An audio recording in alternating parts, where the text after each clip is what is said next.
Olá para você que se liga aqui na TV Impacto. Hoje, dia do professor, estamos recebendo aqui um dos professores mais conhecidos na cidade de Santarém, o professor Márcio Pinto. Seja bem-vindo ao nosso estúdio aqui da TV Impacto. Primeiro fala um pouco para a gente, já começando esse nosso bate-papo. Hoje, dia do professor, o que o senhor vê como conquista e o que falta ainda para ser conquistado? Quais são os desafios dessa profissão? Seja bem-vindo. Obrigado pelo convite. É sempre um privilégio estar aqui com vocês. Uma saudação especial a todos os professores e a todas as professoras aqui do município de Santarém, né? Um ótimo e um excelente dia para todos nós. Ser professor é sempre um grande desafio, né? Em tempos atuais, mais ainda. Nós temos uma sociedade que vive um processo de revolução tecnológica. E nós que viemos de uma época em que a gente não tinha sequer celular, né? Vivenciar essas experiências é extremamente desafiador. E isso nos coloca dentro de alguns desafios, né? E um deles é a questão da necessidade de formação continuada, que ainda hoje é um grande desafio para o profissional da educação, né? Porque faltam políticas de formação continuada. E o outro é a questão da valorização profissional, né? Ser professor ainda, com todos esses avanços tecnológicos, né? Ainda requer muita persistência, porque é uma profissão ainda que é desvalorizada, né? Não existe um reconhecimento financeiro, até existe um reconhecimento social, mas o reconhecimento financeiro ainda não existe. Então essa falta de valorização ainda é o que nos persegue muito. Professor, agora você tem quase 3 décadas sendo professor, atuando nessa área. O que o senhor consegue verificar no início da sua carreira para hoje? Ou quando o senhor estava no lugar de aluno? O que mudou? Você falou sobre inovações, sobre tecnologia.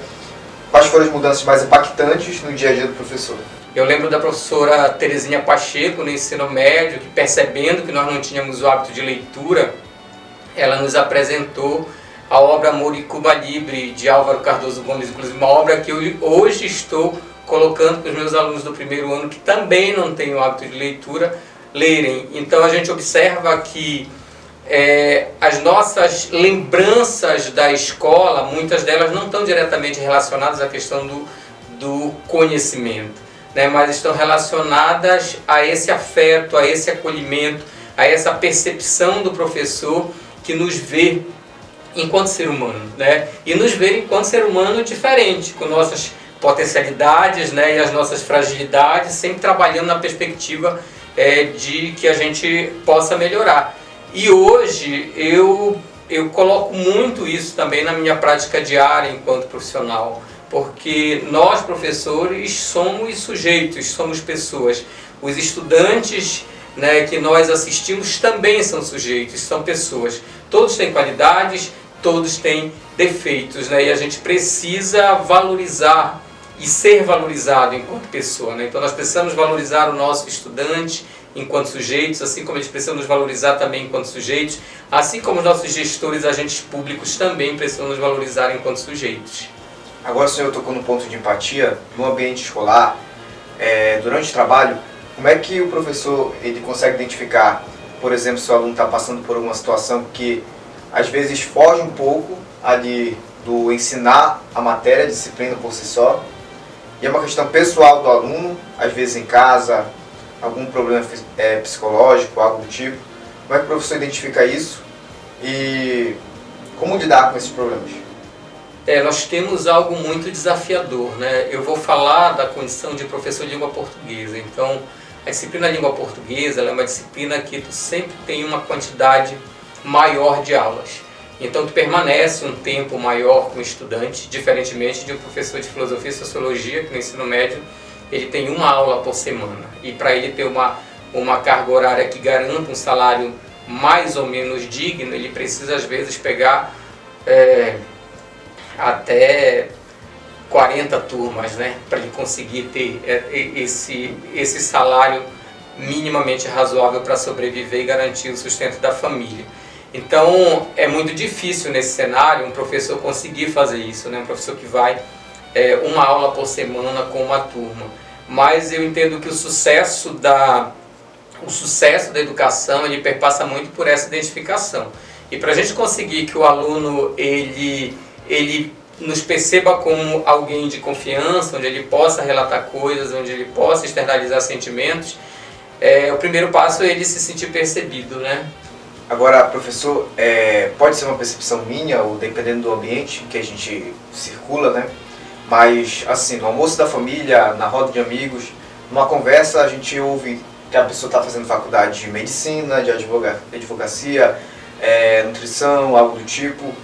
O que vai fazer, quando a gente pergunta para uma criança o que você quer ser, também cita essas profissões, e a gente não consegue ouvir, assim com frequência, a pessoa dizendo que vai ser professor ou que está estudando para se tornar professor. É realmente algo que tem a ver com o meu ambiente, ali, as pessoas que eu convivo, ou é uma realidade do Brasil? Os números apontam que nós vamos ter um apagão de professores daqui a bem um curto espaço de tempo, né? Tanto é que o governo federal implantou uma política agora, né? Ele criou uma bolsa, assim como foi criado o pé de meia para os alunos do ensino médio, especialmente aqueles que têm vulnerabilidade conseguirem terminar. Então foi criada uma bolsa, salvo engano, de R$1.000 para os alunos que optarem por um curso de licenciatura, né? Que é uma forma de garantir que esses alunos queiram as licenciaturas, que são os cursos que formarão os futuros profissionais.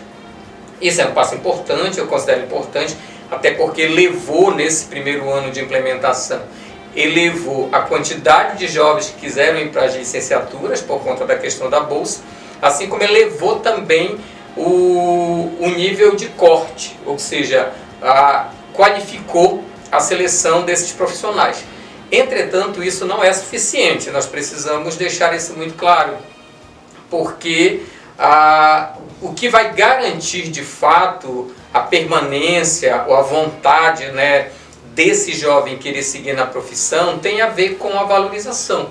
Porque tu tem um profissional da área da engenharia, ou do direito, ou da medicina, que vai ganhar, em termos de reconhecimento financeiro, um quantitativo muito superior do que um professor.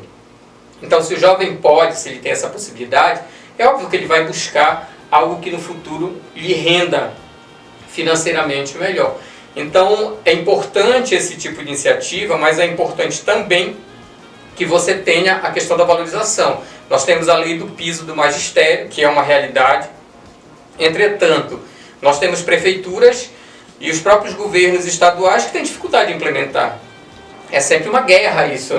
É sempre muito conflituoso para te garantir o respeito à lei do piso. Ou seja, a questão da valorização e do reconhecimento financeiro pela profissão, que é uma profissão que merece ser percebida como profissão, ainda é difícil. E a gente sabe que isso ocorre porque a educação ela é um investimento de futuro, né?